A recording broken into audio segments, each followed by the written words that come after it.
This is part 2 of our review, our retrospective of the Halloween films that we did over a year and a half ago.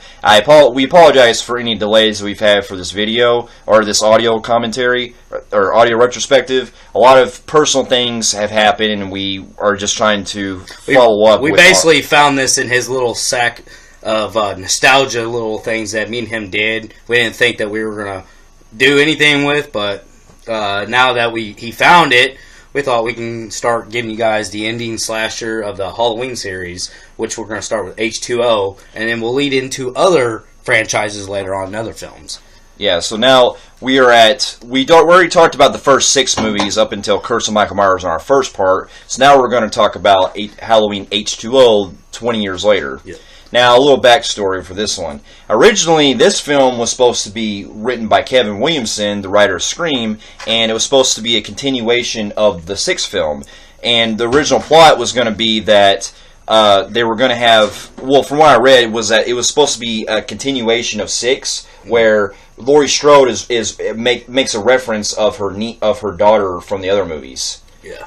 And so, but due to a different script they had in mind, they scrapped that idea and decided to pretty much continue the series in ignoring 4 through 6. Yeah, obviously 3 not being part of the canon, but 4 through 6 got eliminated out of the series. So basically, this goes after 2, but it's 20 years later. Yeah. Halloween H2O.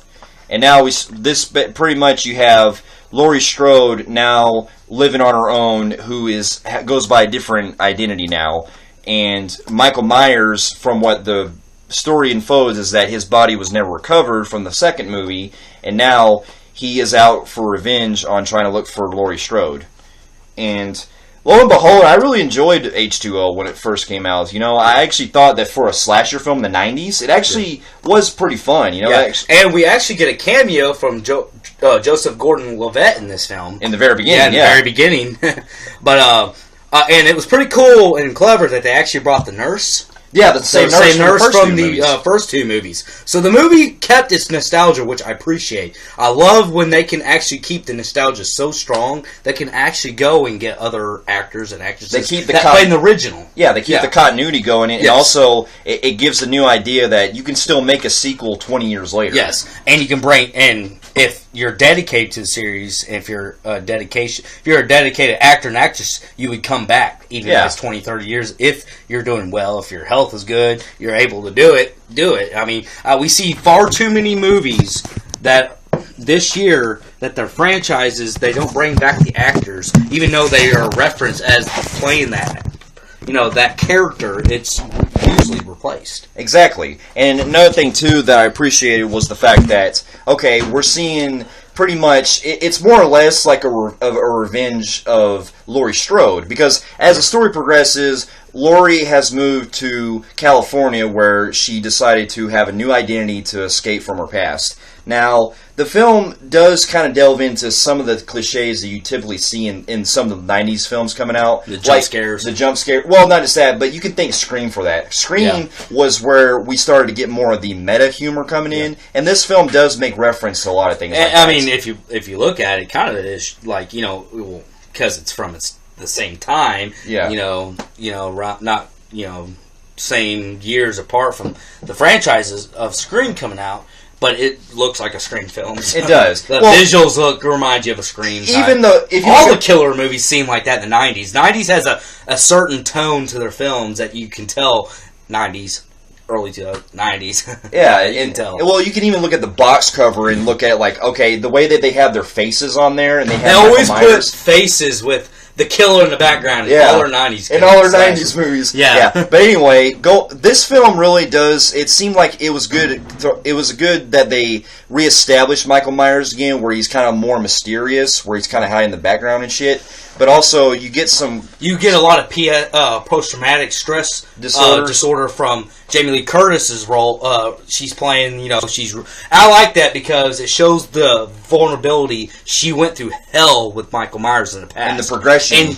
And shit like that does happen to people when you've been through a traumatic experience. Exactly. And it was also cool seeing that the Michael Myers is now pretty much able to... They actually recognize this, how he's able to go from one location to the next, is that he's actually still driving a car. Yeah. Where he's actually... And I still have a little problem with that one, because but they he's actually, still driving. They actually do make sense, because there's a scene later on in the film where... But then again, it is Michael Myers. He's going to do anything to go after her. I like that concept. It could have been worse. They could have just, like... He could have transported, like you saw, from fucking Star Trek. Yeah. I'm glad they didn't do that. So, you can kind of praise him, I guess. I think what I like, too, about... Halloween H2O is some of the kills were pretty good. Like, I like the orangies. The orange look they have. The orange look. They kind of make you show you the Halloween. Especially at the beginning when the title comes in and when it cuts to Haddonfield, you can get that overall vibe that they were going I did for. Appreciate during the credits how they were showing us the history. They were going through the history. They go through pictures. You can't remember all the pictures of Donald Pleasant and all them. You know, I do appreciate that, because and you also get an earlier appearance of Josh Hartnett. Yeah. Josh Hartnett plays Laurie Strode's son in the film, who's is in college, and him and his friends are getting together to have a night out. And the body count rises when Michael Myers is going after Laurie Strode. Now, the kills are hit and miss for me. I think that, like, some of the best kills I've seen was, like, the part where the girl had, like, her fucking... broke her leg was broke from that elevator. Yeah, and then the elevator, like, crushed her. Yeah, crushed her, and then, actually, it's more bloodier when he hung her body in that one room. Oh, yeah, I remember that. Yeah, because it really had a lot. This movie, to be honest with you, what's kind of bothered me a little bit, I mean, it's not like we need it in every film. I would have thought it would have kind of upped the gore pleasure. This movie was really toned down for its kills. Yeah, I could see that. Yeah, because it was very toned. I get what they were doing. They're trying to make it more akin to the first, at least the first movie, because the first film you didn't see a lot of gore. Yeah. So I'm not saying I need gore to please myself. I'm just saying that, could have showed us something. It's supposed to be a rated RRR film, Yeah. I mean, we're not really seeing that. I mean, this movie, if he got rid of the whole slash, like he's physically killing people, this movie can almost maybe get a PG-13. Yeah. Which is very scary for a slasher, franchise. I don't like PG-13s getting near franchises like that. Yeah. But anyway, it was good hearing a good score again. Like, they used music from John Carpenter, and they also used their own original score, which was pretty good. Yeah. That matched the suspense and thrills that you get. Oh, and here's a fun fact. Jamie Lee Curtis's mother plays in this film. Janet Leigh. Some people don't realize Janet Leigh is actually her mother. And they do a little clever reference where... She's the secretary, by the way, in this film. Right. Film. And they do a clever reference where after she's talking to her and she's going to her car, it plays a similar score to Psycho, where it goes... Yeah. Where she's going... And what's actually clever is that she's going to the same car she drove in the original Psycho movie. Yeah. So, it was a good cliche they threw out there. That was pretty cool. And what I also like, too, about this film is I love Jamie Lee Curtis in this role because she actually ups her game and she goes after Michael. She's like, alright, I'm going through 20 years of shit, I'm gonna fucking take him down. I'm gonna tell you right now, we could say that, for the whole franchises, this can be just canon with 1 and 2 and then H2O. I could still say that maybe she doesn't know about the events of 4, 5, 6, even though 5 and 6 were bad. I'm just saying that we can be nice to the franchise, but I thought that H2O ended the franchise perfectly. I did too. Yeah. Now, there's going to be, keep in mind, folks, there's going to be a lot of spoilers in this audio retrospective, but... that ending where she fucking chops Michael's head off, and it's over with. That to me is the perfect ending to that's deader than he has ever fucking been in a movie. Yes. Yeah. Minus 2, of course. But yeah, that is how I don't know. 2, you can say that he snuck out of the sewer. He could ran out of the fire on the other side, he should have died in that one, but no, we physically saw him. We saw him burned the fuck up. No, we saw him get decapitated. Yeah, but still, in the second movie, we saw him burn up. Yeah. I mean, 2 could have ended it, and that's what it was supposed to. Actually, that's why 3 was supposed to be an anthology, getting rid of the Michael Myers. Yeah. But people cheered for it to come back and became the new Jason Freddy. Yeah, but overall, I did like Halloween H2O. My only problem is that there were some parts in the film where, like some of the scares they do, where they're fucking obvious. Like every time that, which I understand is for plot progression, but a lot of times throughout this movie, you're seeing Laurie getting fake out jump scares where they just tap on the shoulder and they fucking scare her. Yeah. I'm like, man, that is so annoying. I understand they're doing it for the post-traumatic stress. Yeah, which is cool. To get that aspect, but they did overdo it. They did a lot. Yeah. And I didn't like, my problem with it also was the tone down. It was very, very toned. Not bad. I'm not saying I don't like tone down shit. So you can get the dialogue and everything in. I just thought this whole movie was really toned down. Yeah, it did, but it was a good fresh start for what they did for bringing back a slasher genre. Yeah, and I'm glad it's made. It's not bad, and it kind of cooled me down after 5 and 6. So it kind of fixed that, that whole fix. But little do we know, we have a piece of shit coming out next. Yeah, our next one, which is one of the worst ones Halloween ever, Resurrection. And this is the one where I pretty much gave up Halloween. I was like, well, first of all, a little backstory. The original plan was they had a script in mind for, it was going to be called Halloween Homecoming, where I think, from what I remember, is that it was going to take place where Michael comes back home, and it was going to have a different story in mind for Laurie Strode. Mm-hmm. Now, this went through a weird production because the film... Well, okay. To tell you the truth, this franchise should have never continued. H2O closed it out perfectly. Exactly. I don't know why they even thought about Homecoming. This ended it. This really ended it. I mean, really, be honest with you, it ended it right fucking there. It should have fucking stopped. It did everything you could assume to kill Michael Myers for good. And let alone what we're about to talk about here in Resurrection, that death is not justifiable compared to fucking H2O. Okay. So this is a franchise that's incomplete, in my opinion. And guess what they do with Resurrection? Okay, Resurrection...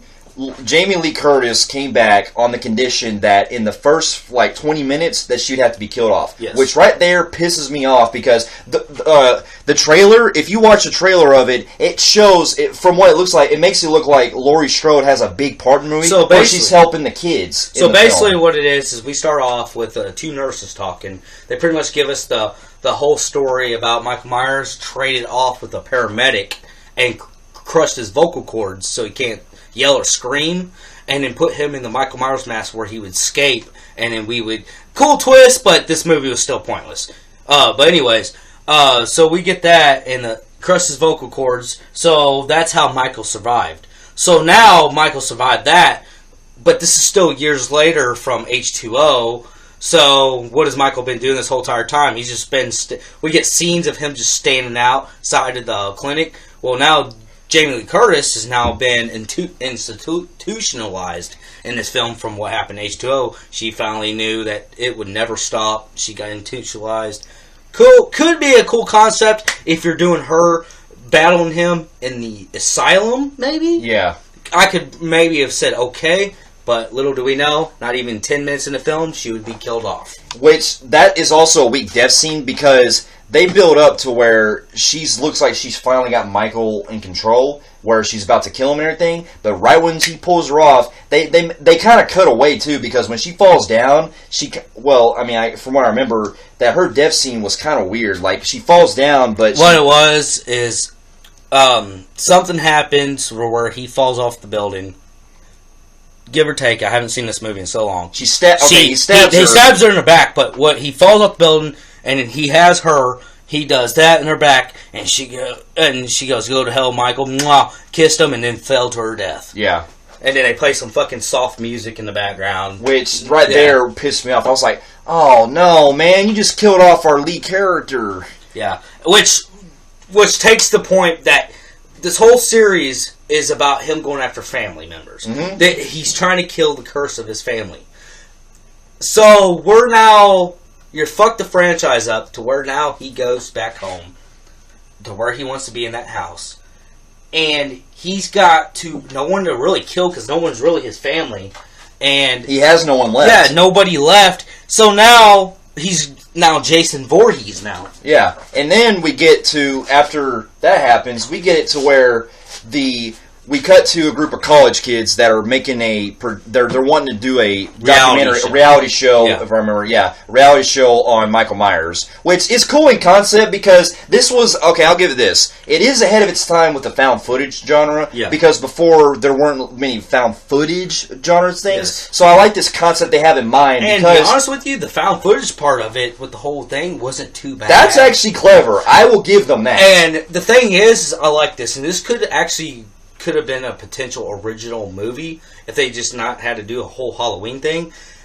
This movie had a haunted house feel to it, which I thought was clever, and they could have just made a haunted house movie or haunted something movie. Yeah. They didn't have to bring this into a fucking popular franchise, because then they started butchering the fuck out of the franchise. When they added Michael Myers, they were going to go to Michael Myers' house. He's not a fucking ghost. I like the cleverness of a serial killer. I just didn't want to see it. Michael Myers is a different, they could have tried it maybe on a Jason or something else. I just didn't want to see it with this one because his motive is killing family. Exactly. And he will kill other people and his family in his way, but he wants closure for some reason. We still kind of learning why he wants to kill family. Yeah. But that's his motive. That's why all these movies were made. And it just felt like this movie is very out of place when you start seeing him want to slash. You're building another. Okay, now we got to build. Why is he killing just random people now? Yeah, that didn't make sense. You know. Okay, and so we get introduced to all these college kids that, apart from probably a couple of them, a lot of these kids were just annoying. Yeah, they were. You had your cliche '90s, 2000s. We still do it today. We go after heartthrobs of that era, and that's what it is, and that's why you had movies like Last Action Hero making fun of heartthrobs because of making fun of how movies go after shit like that. Yeah. Like everybody's sexy in the fucking new world. Yeah, it's just that's where I think filmmaking fails. Everybody. To make it realistic, do you want to see everybody being the heartthrob of Hollywood, being in one film and playing in a big role? No, I don't. I don't want to see that. I want to see realism. Well, and these kids, apart from probably the main girl, a lot of these kids are just kind of just like, okay, I don't care who these kids are. Majority of them were annoying. They didn't really know. I think a majority of them, this really was into their career. And I didn't see a lot of these people come besides what's that black dude's name? The chef. Thomas, what's his name? Eddie. Well, Eddie, no. There was Kevin from American Pie is also in it. Yeah, and Kevin, which he sticks with American Pies, but they didn't go big after this. This actually Sean Patrick Thomas. Yeah, Sean Patrick Thomas, who has been in a lot of '90s films, and you also get this is what annoyed me. Actually, you know what? If you think about it, most of them really didn't even have a career after this fucking movie. Not even Busta Rhymes. This was Michael Myers butchering their fucking career. Literally stabbing their careers. Mm-hmm. And you also get Busta Rhymes, which... this is another thing that annoyed me. No offense to rappers. I don't hate rappers. I'm just saying that I think it's stupid that they entitled to be put in, because a lot of them, majority of them don't have good acting. Well, I will give LL Cool... Well, we meant to talk about LL Cool J was good at H2O. He was doable because... he wasn't filming the whole rap vibe. He was acting. Yeah. I think beyond... Oh, who was it? Tara. That's Tara, I forgot her Tara name. Banks. Tara Banks. And... Tara Banks. Tara Banks and Busta Rhymes, the way they came in this film, they didn't have no... It didn't have no fear. Like, they felt like, I can whoop Myers' ass. And what's also bad it just has that whole rap vibe in it. I didn't care. But what's also bad? Some of these death scenes in the film... Oh, we'll get to this. The death scenes in this film fucking piss me off. You know why? A lot of it's off screen. You hardly see any fucking deaths that are on screen. I know. You see two of them are deleted. You see the blonde girl, her death's deleted. Tara Banks doesn't have a fucking death scene because you just find her body. I'm like, why did you cut all these death scenes out? Yeah. Like, literally, you only see probably 3 of them that get killed, or maybe more. But anyway, yeah, these characters really just forgettable. These were just a blend of characters that didn't have no chemistry whatsoever with each other. Yeah. I'm going to say right now, this movie was absolutely the worst of the franchise. This was a pointless movie. H2O ended it very well. Should never continued after that. And it didn't help. And also, what also is stupid... It actually killed the franchise because they couldn't continue off it because it was that bad. Well, before we get to that part, there's also a part where... How the fuck you gonna tell me that Busta Rhymes can fucking do kung fu moves like Michael Myers? This motherfucking Busta Rhymes, he can't get hurt. He's not even injured in this film. He's kicking the fuck out of it, and we're based off to believe that because he said he watched a few Bruce Lee movies. The whole movie he referenced how Bruce Lee is his idol. Yeah. I'm sorry, but if I'm gonna watch a fucking idol, doesn't mean I'm gonna get his moves that fucking quick. This movie was just like a glob of fucking straight-to-video piece of shit that should never been fucking made. And unfortunately, it went to fucking theaters. And guess what? It also ends with literally a cliffhanger. Where he wakes up in the morgue, and I'm like, his eyes come out and get that jump. Ah! Yeah, the music. Yeah, and I'm like, and in the movie, it was so bad, it killed the franchise. I couldn't continue. Pretty much, yeah. And also, it opened... Took one movie after H2O, which no movie should have came after H2O. It took one fucking movie to destroy it. Yeah, I called it. I called it when it came out. When I seen the trailer to it, I said, this is going to fucking blow it out. This has got to end. H2O ended it. And it did. It was the worst of the series for me. The only positive thing I will give it is the found footage concept. But also... Yeah.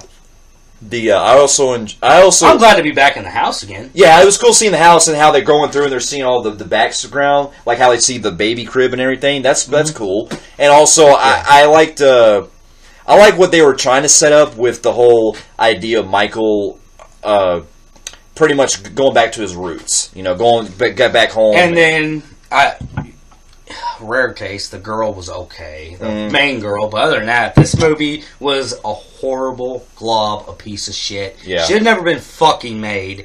This is like a 1 out of 10 for me. Yeah, it's awful. It's like a 3 out of... No, it's a 3 out of 10 for me. I'm going to say, like I said, 1 out of 10. I thought this movie was just a glob of fucking shit. This is the worst of the franchise. Should have never been made. Throw it away. And now, between this and another film that's we're about to mention, there was a lot of production scripts they had in mind for before they got to the next Halloween. There was, I believe, a script in mind they had for Michael versus Jason that they had around, but that never came to fruition because possibly due to studio control. Well, what we had was, and this is what I've read and did some research on, after Freddy vs. Jason came out, we were actually given 3 options. We were going to end with Michael coming out, standing in front of Jason when he's carrying Freddy's head out, referencing a Freddy vs. Jason versus Michael Myers. Then the next one was supposed to be with Pinhead saying what seems to be the problem. Yeah. And then the third one was with Ash going to show his. You're going to see his chainsaw, and then go. His famous line like groovy. And then, obviously a lot of people productions don't want to do any of this. So Freddy vs. Jason pretty much is the only versus of the slasher genre we have. Yeah. And it never would continue after that. So. And and then 2007 came around where Rob Zombie contacted John Carpenter where he asked if he could do a remake of Halloween. John Carpenter gave his approval, and then we got Rob Zombie's Halloween that came out. Yep. Now, I know this is going to be very mixed with a lot of people. I can tell there are a lot of... It's going to piss you guys off hearing us. Yeah, but there is going to be some discussion about this one. And to each his own opinion on this. But I really enjoyed the remake of Rob Zombie's Halloween. I'm going to tell you right now, as a slasher fan, I'm a Jason, and then Freddy, then Michael Myers fan. So don't look at me as don't take this as this is favoritism. This is really, I'm telling you the truth. Michael Myers, the remake of Halloween, Rob Zombie, was literally Michael Myers is my 3rd favorite killer. This, out of all 4 of the major slashes we got, I really think that Rob Zombie really did. I think he's being shat on too much. I thought he wrote this film very well. I did too. I can say that, the film has its problems, sure, but the things... Okay, we'll get to the positives. I'll give you to the cons. I do agree with some of you fans about how the second half was too verbatim. Shot for shot from the original. I will give you that, which I can bitch about that, but maybe Rob Zombie did that to respect for us original people. Yeah. So I will give you a little bit of that. He could have maybe done a little bit, added some other stuff to it. I give you that. But he did do some stuff that he changed that was in that second half, too. Yeah. And the ending, she shot and screamed, and then it went to the baby pictures at the credits. That was clever. I love that closing. And I think my problem is, too, like you said, the shot-for-shot remake part. The second half. And I also thought that some of the characters in the when it cuts to years later part could have been better. Like the actress they got from Linda and all that. Yeah. And stuff. But for what... Okay, what I love about this remake is, for better or worse, I love that they gave Michael Myers a backstory. I thought he wrote that backstory amazing. I don't care what anybody says. This is my opinion. That backstory is how I wanted to actually see Friday 13th, 2009, to be wrote. Or maybe Freddy did okay. They did it kind of not copying him. They did it in the middle. But we'll get to that later. But I thought he did well on that writing part. I did too. That was his first half that nobody's ever done, not even Carpenter himself. So he wrote his own story. And you gotta give the man credit. He didn't do some supernatural bullshit in that one. He actually built on... We actually seen this kid. He played very well. I did too. I like the kid they play him, but also what I love about the backstory part is, for better or worse, I know that Michael Myers is supposed to be a force of nature, and you're not supposed to know much about him, but he at least gave a motive of what he was doing. I see it as this. And I see this. Rob Zombie, I think his 1 and 2 is equivalent to how we watched the Dark Knight series. And I'm not saying it was that perfect. I'm just saying that he did a realism Michael Myers. He didn't do the supernatural craziness that we got in the old original. So he did his own franchise of it, where it's kind of realism. I can agree with that. Yeah, I like that. But also what I love about the remake too is I do enjoy that they gave Michael Myers a sympathetic side to him where he cares about family. Yeah. And that he's not trying to kill his family. Yeah. He's trying to reconcile, which I like that because as much as I like the original, we don't get why he hates his other family members so much. We just know that he wants to kill his family. Yeah. Why do you want to kill somebody that's that close to you? Well, you could argue that possibly because he's nuts in that he's not what you would call a well-adjusted person. Cool, okay, I'll go with that. But I'm trying to compare that to how Rob Zombie shows his compassion for his family. At first, Michael Myers, and then he realizes there's nothing there, and that's when he starts killing her. Yeah, he wants to kill her.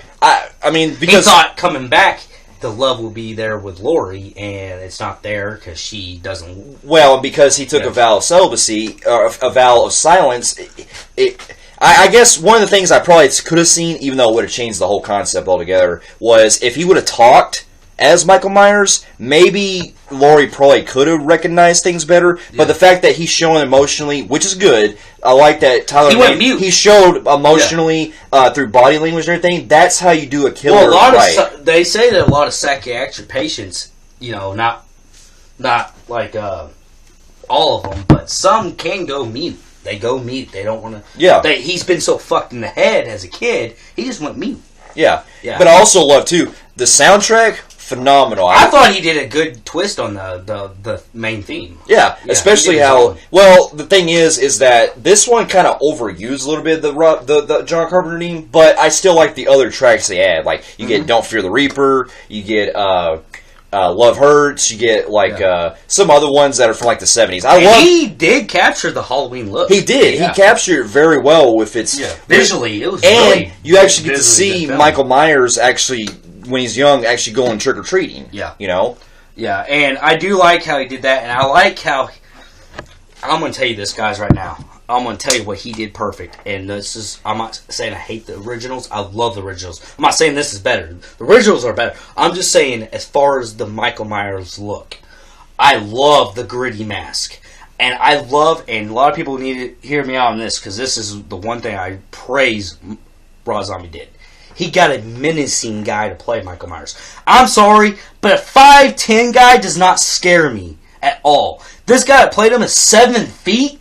Oh my God, that's menacing. Nothing scares me more than a guy that's 7 foot tall, fucking coming right at me. See, that's where not a guy that's close to my height. That's where me and you differ. Even though I like Tyler Mane as Michael Myers, I do feel like, though, because Michael Myers' original does stand out more in the crowd, or he's someone that can blend in better, I do like that better. I'll give you the side of one, of the original one. I'm just saying, the overall Michael Myers being kind of like just an average man looking, I like him as a behemoth type guy, where he's like, fucking like, all the way up here, because nothing scares me of somebody being that fucking big and fucking strong. I could believe his strength with that size coming at me with that gritty fucking mask Rob Zombie created. Yeah, that fucking scares me. But I also like too how in the remake when he's in the actual psychiatric ward, I do like the whole idea that he's actually making his own mask. Yeah, which is cool because he makes you wonder, like, okay, he obviously found one in the hardware store. No, he actually makes his own mask. Rob Zombie did a good background on like why does he want to wear a mask, and it kind of shows us in the psych ward as he's growing up. He thinks his face is ugly. He sees darkness.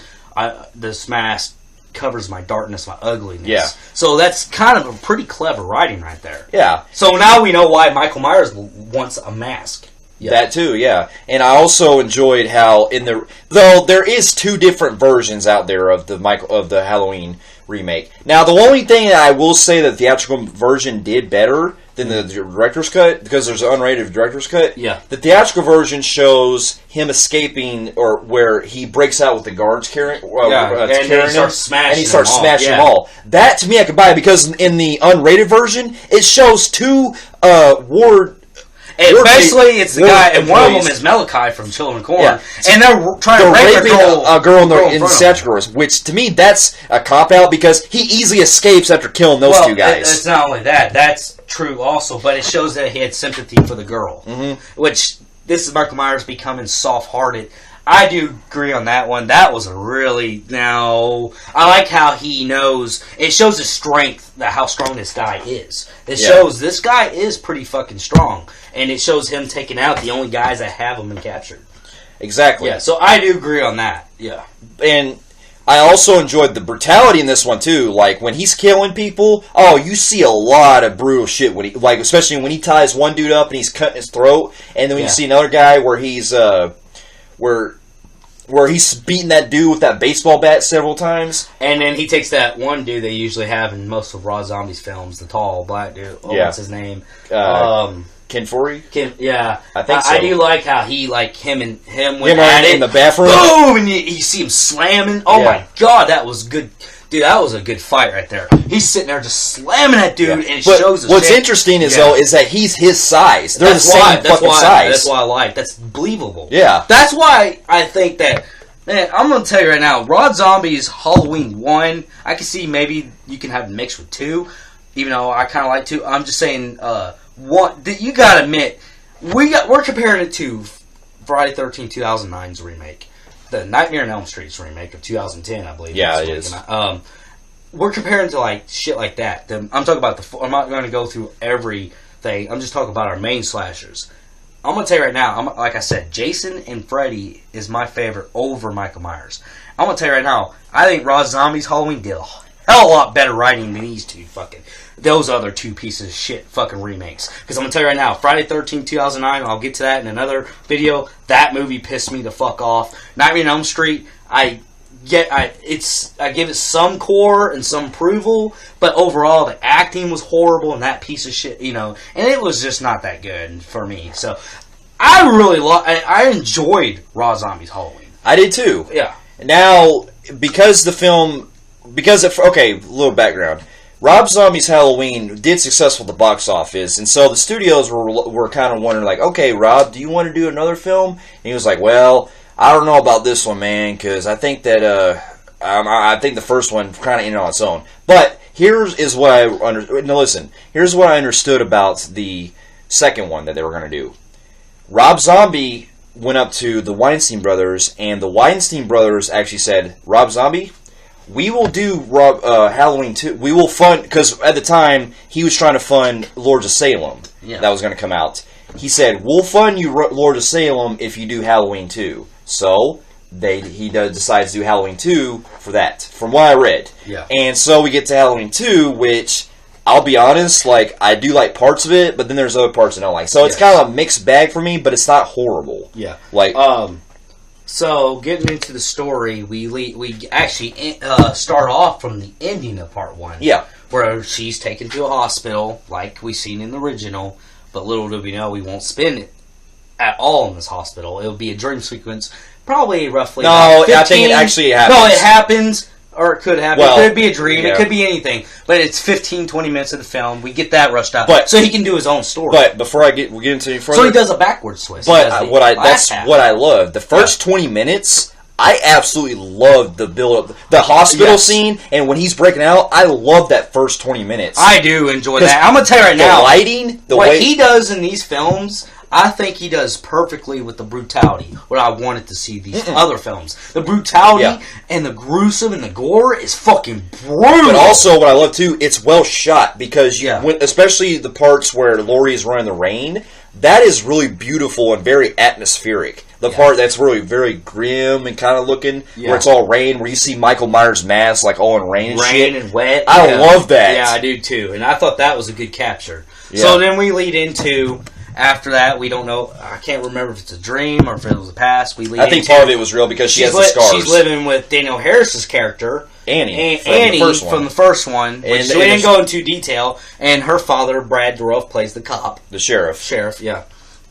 And we get to this where now it's a year later, or I think it's a year later, where she's going through a lot of bipolar disorder, which is kind of mixed for me because I like that she's at least progressing as a character, but that's only which version you watch. Because I prefer the theatrical version because the theatrical version, it shows that even though she's going through a lot of she's going through a lot of... She's fucked in the head. Like, she's kind of... going psycho. She's kind of not really adjusted well, because she's progressing to a point where she hates everybody and she doesn't want to be anywhere.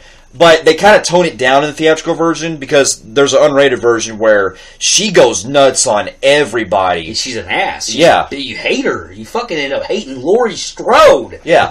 But in the theatrical version, they toned it down where they didn't focus too much on it. Yeah. So I think that was probably my problem. Was like, I kind of wish they would do more with it, but the unrated version did overdo that. Yeah. So... we have that going on where, and we also have a plot that goes on with Malcolm McDowell. Which back to hold on. The first film, I can say that I loved Malcolm McDowell. He played a hell of a great.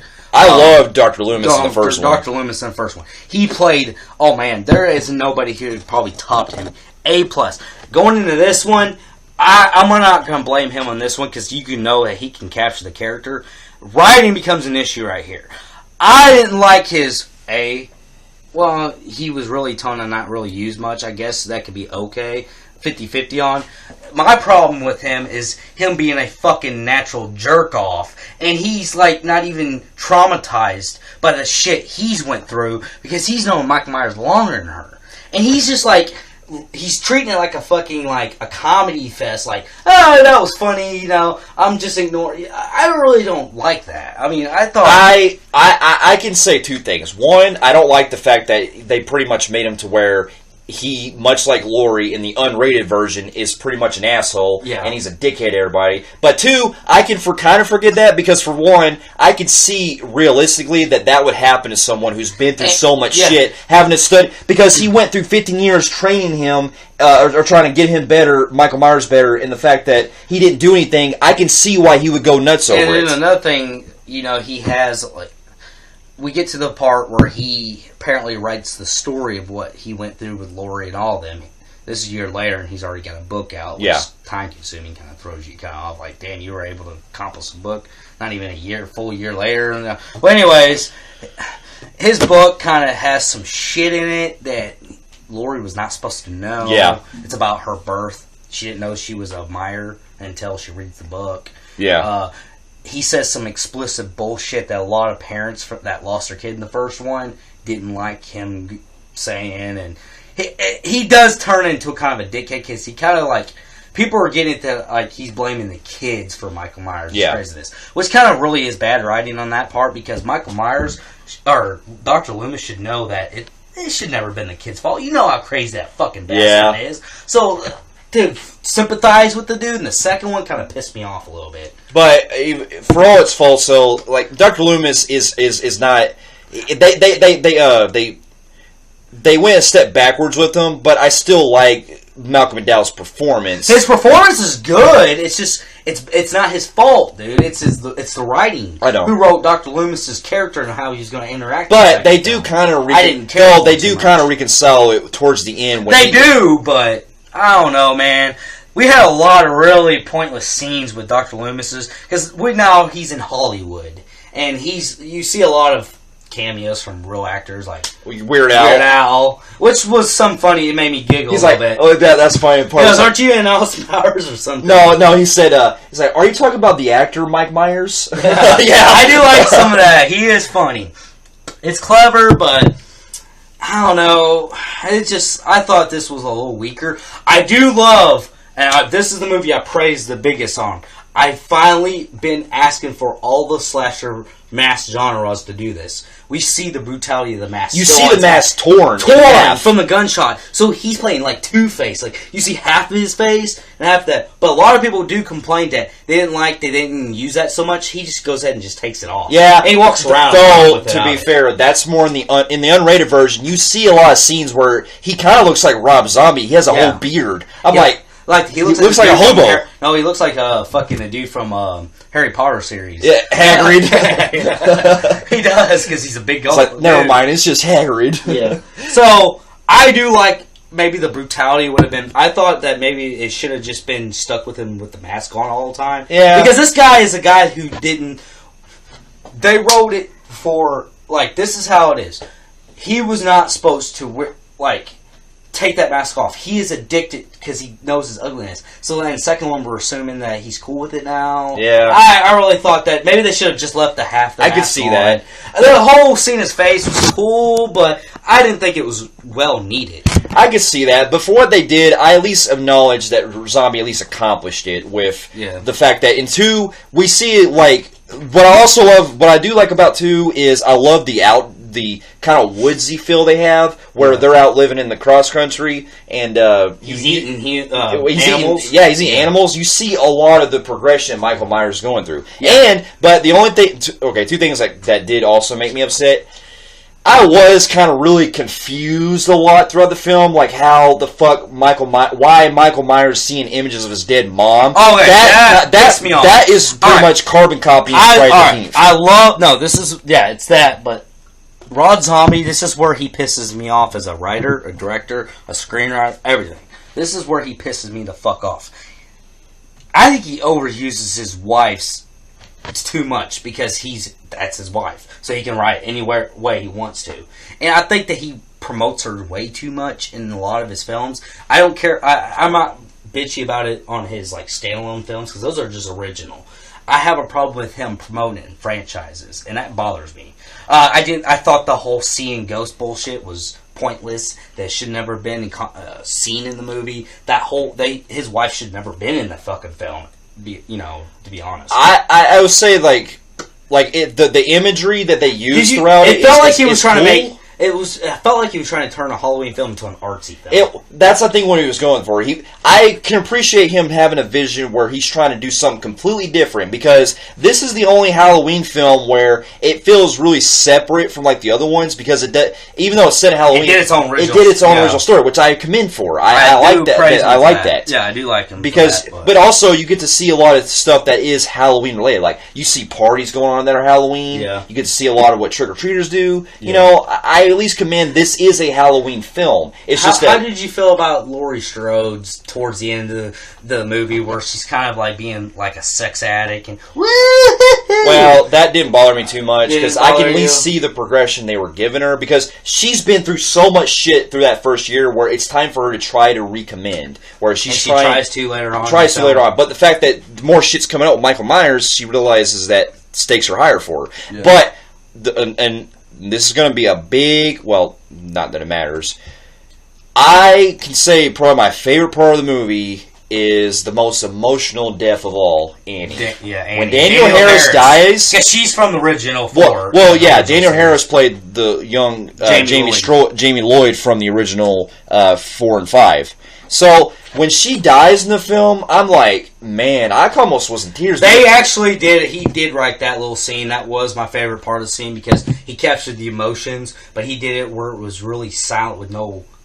He didn't just. No, he used music. He used like a silent where she's just like run in slow motion. Yeah. And then you hear her screaming and you hear him go, I love how he added the anger in his voice. Yeah. Where he's just stabbing. Which I do appreciate he did that. And when they play that sad music that they play, that got me almost tears. I'm like, oh shit! Because when Sheriff Brad Dourif finds her, that got me. Because he did a good acting. That's the only thing I like about the unrated cut. In the unrated cut, they show actual footage of Danielle Harris when she's really little. Where he's in tears and he's thinking back of all the when she was little too. I'm like, oh man, that got me almost in tears. All right, let's get to towards the end of the scene. Where we get to the final closure, where Dr. Loomis sees it unfolding on national news. And Michael Myers, after killing Danielle Harris, Annie, and he captures Laurie Strode, takes him to his little hideout, where he's pretty much connecting with his mother, which bothered me. And then you see they couldn't bring the original kid back from the first one, so they had to replace him with the second one. Yeah, with and we also have it to where the cops show up, and this is where there's two different versions. Okay, let's talk about the theatrical version. The theatrical version has it to where Dr. Loomis realizes what's going on the news, and so he goes to confront Michael Myers and Laurie. Yeah. And this is why I like the theatrical version better.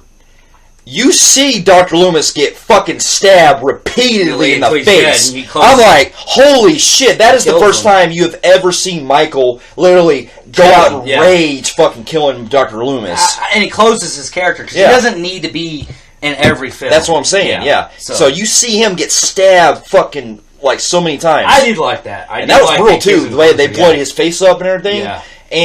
But here's what I have a problem with. Okay, so after he kills Dr. Loomis, Michael Myers is getting ready to kill Laurie, and then all of a sudden, Sheriff Brackett shoots Michael through the window in the chest. Okay, so he falls down. Laurie takes a knife and stabs Michael like several times. Yeah. Now, I have a problem with that because, for one, that's kind of a weak death because I'm pretty sure he could survive. Yeah, well, he did. He survived a gunshot to his fucking brain. That's what I'm saying. Yeah. So, she goes out, and then it cuts to after she gets out, and she goes into a mental ward where she sees the image of that white horse that begins to begin to me, where it's supposed to... From what I remember, it's supposed to create an image of basically a different reality. Yeah. So I can see how they ended there, which to me is a good ending, but a weak death for Michael Myers. Yes. Now, the second ending they have is the Laurie Strode. Laurie Strode, unrated version ends where instead of stabbing Michael Myers repeatedly, they break out of the wall and Michael Myers has his mask off, and then he says, "Die!" Which is the first time you ever see him talk. And then he stabs... Yeah. Dr. Loomis, and then you see him get shot the fuck up by cops, which I could buy that. That, and he gets shot up, and then he gets riddled with bullets, and then he's dead. But then you get Laurie Strode becoming Michael Myers. She picks up his mask, and then she's about to stab Dr. Loomis. And they kill her. Which I can probably buy that ending a little more, but only one problem. I kind of wish that they would elaborate better on Dr. Loomis, because he gets stabbed once, but you don't see where he gets stabbed, so you can't really see if he got killed or not. Yeah. So, but I did like that. I did like the spinoff Love Hurts. I did like that. That was a good cover. And then they cut to the same thing where it's a middle song, but we're on the impression where... And then it goes to all the pictures from 1 and 2 together. Well, it's pretty much... When it cuts to the middle ward in the director's cut, you can kind of assume that maybe she's in a different reality where she's seeing things beyond the grave. Yeah. So... I'm mixed because there's things I like better on the theatrical anymore, but then there's things on the director's cut. Rob Zombie, when he makes his movies, he makes his director's cuts and unrated or theoretical really almost different movies. They are. They're totally almost different. They do a total different twist than other movies who just cut out scenes. You know. Well, it's the same thing with Curse of Michael Myers. Going back to Curse of Michael Myers real quick, that had 2 different endings where I'm like, well, that ending for where the fucking stones, that would have probably been cut out. Oh my god. That was stupid. That was bad. But the ending where he finally kills Dr. Loomis, I can buy better. Yeah. But anyways, Rob Zombie's first Halloween film, I'm a sucker for. I'm going to hand it down to you. I'm going to give the first Halloween Rob Zombie an 8.5 out of 10. I thought it was a hell of a great movie. I thought it was good too. I'd give it an 8 out of 10, and I also think the second one, I'll probably give like a 6 out of 10. It has some good things, but some bad things too. But overall, I'm going to give it a 6 out of 10 on 2. Yeah. Now, as for the future, they've announced that supposedly we're going to be getting yet another reboot of the franchise, which now we found out recently that Dimension Films no longer owns the rights to the franchise. So now they've finally won't be seeing, and this depresses me because I'm so used to that opening Dimension film. Yeah. With Halloween. That's famous for Halloween. Yeah. As New Line Cinema is for Freddy. Well, now we have Paramount is for Jason. From what I read, Blumhouse Productions now pretty much owns the rights of the franchise. And what I will say, what they have with the next one coming out is they have John Carpenter involved, who's going to do some creative input. I just think that, man, all these reboots coming in and out so quickly, it kind of makes you wonder that was pointless, that what we just seen a few years ago. Yeah, I mean, it's like we're going to start seeing reboots every 2 years. Well, they're already talking about doing a reboot of Freddy again, so I mean... They are getting that... Well, I can see that. That one sucked. And so did Friday 13th, so I'm glad they're rebooting both of them. I'm going to go like this. I'm going to go... Obviously, I got to give the original the biggest praise because it captures the atmosphere. So, I'm going to go 1, then Halloween 2, the original. Then I'm going to go Rob Zombie's Halloween. Then I'm going to go 4, then Halloween Rob Zombie's 2... Then I'm going to go H2O. Oh, yeah, I forgot about H2O. H2O. Then I'm going to go 6. Then I'm going to go 5, and then Resurrection. Okay. My list goes 1, or original 1, 2, Rob Zombie's... Or 4, Rob Zombie's Halloween, Rob Zombie's Halloween 2, H2O, and then 5... 6 and then Resurrection. Yeah, you're gonna have 5 before 6. Well, 6 and then 5 and then Resurrection. Yeah, because 5 and Resurrection are the, and in 6 I hate it. I'm 50-50 on, but I didn't like it. 5 and Resurrection are my truly hate. I hate both. I don't like anything about both. I hate parts of 6, but I can at least say 6 did some things that I was actually... I'm 50-50 on, but it's still a really bad fucking Halloween film. Yeah. Hands down, 5 and Resurrection are fucking bad. They're from A to Z, from start to finish. Yeah. So overall, we hope you guys get a chance to check out some of these Halloween movies. And if you have any comments or anything else you want to add with some of our retrospective, feel free to give a comment below and tell us what your favorite Halloween movies are, what your worst favorites are. And subscribe to filmfreaks.com or Film Freaks on YouTube. And you can also check us out on Facebook and on Twitter and on Google+. Yep. And if you like what you see here, you can check out our other reviews, and we'll be having more updates coming soon. Yep. We'll see you guys later. Later.